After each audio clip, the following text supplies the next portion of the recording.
Good afternoon. As most of you know who I am, I won't waste too much of your time. However, for those of you that don't, my name is Nadia, and I am the 2026 Senior Class President. I told myself when I was starting to write this speech that I am not going to cry. So I had to take out the names, because if I started talking about all the people in my life that have seriously been through it all with me, I'd be here forever. But there are just a few that I feel like I can't go without saying something about. I'd like to start by thanking everyone for coming here today and risking what would have been no other better way to spend a Sunday afternoon at Warcroft High School. Thank you to those who have supported us along the way and for making the most out of every moment that we share together. Thank you to the janitors. Yes, we are going to miss you, Grandma. And thank you to the teachers who have taught us that being a better person makes a bigger difference than knowing dates to important historic events, key signatures, or even a simple math problem. I would also like to give a huge thank you to my bestie for always being by my side and believing me when I couldn't believe in myself. And to all of the best friends out there, I'd like to give a thank you to them because you truly do make a difference in our lives.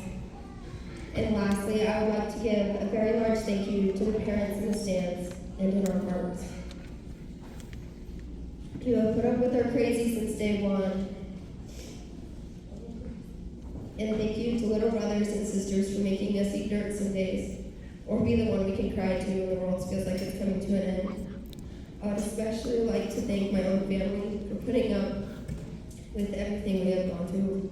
The late nights, the early mornings, and afternoon I'm sick calls. Thank you to my dad for always supporting me and standing up for me when things aren't fair. Thank you to my mom for always being in the stands, even if it meant you had to change out of your Bobcat blue.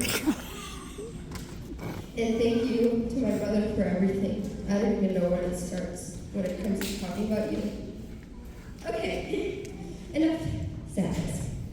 Most would say that I have a bubbly personality, often bouncing off the walls and finding ways to make someone laugh, or give a slight smile. However, what most people don't realize is that behind the scenes of being happy and crazy all the time, it often leads me to being last minute and a slight procrastinator.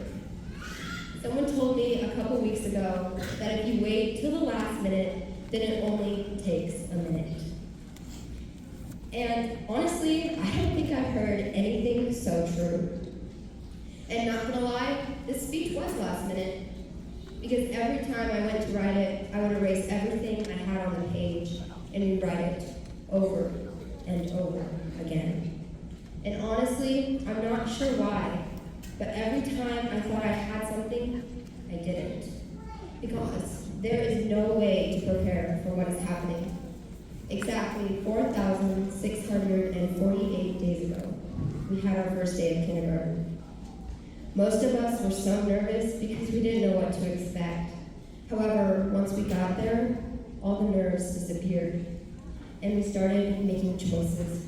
Choices that would either lead us to having an awesome game of tag at recess or a trip down to the principal's office during lunch.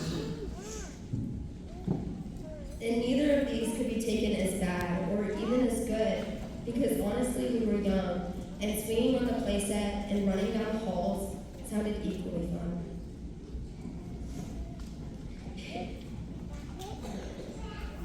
So our choices never really affected what we did for the most part.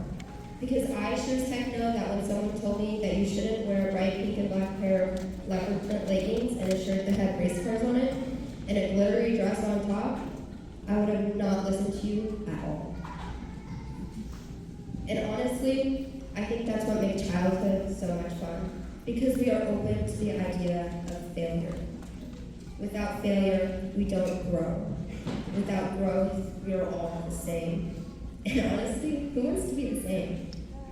When we were in junior high, I'm sure there was at least one person in the audience that always thought that they needed to be someone else. Have have a different hairstyle, wear different clothes, all to be known as cool. Because I sure know that I was one of those people. I thought the emo bangs were the way to go. Absolutely. No offense to anyone that has them, but I just don't go along. Anyways, the point being, we started to lose that spark. The innocence and bravery of taking a risk. All because we didn't want to be judged. And what makes being judged so bad? Yes, their words might hurt. And yes, they may look funny when giving us a little stare down, but how is it affecting us? In a simple form, it doesn't. They may look funny when it may hurt for a little while because you're trying to be different, but why does it not encourage us to keep people wondering why we do that? So why do we let it bother us? Why should we not take that next risk? I'm not sure why or what things are made to happen, but they do. And without a risk, how far can we go? According to T.S. Eliot, only those who will risk going too far can possibly find out how far one can go. So be the risk. Be different. I'm not sure what everyone's next step is. It might be going into the workforce, running for president, or even just being a good role model for your friend. But I leave you in hopes that you will take that risk. Don't be afraid of taking that next step, because when one door closes, another one will open. You just have to find it. And I promise you that judged feeling that you get is you changing how other people think. So be the change. Be someone who is willing to risk it all.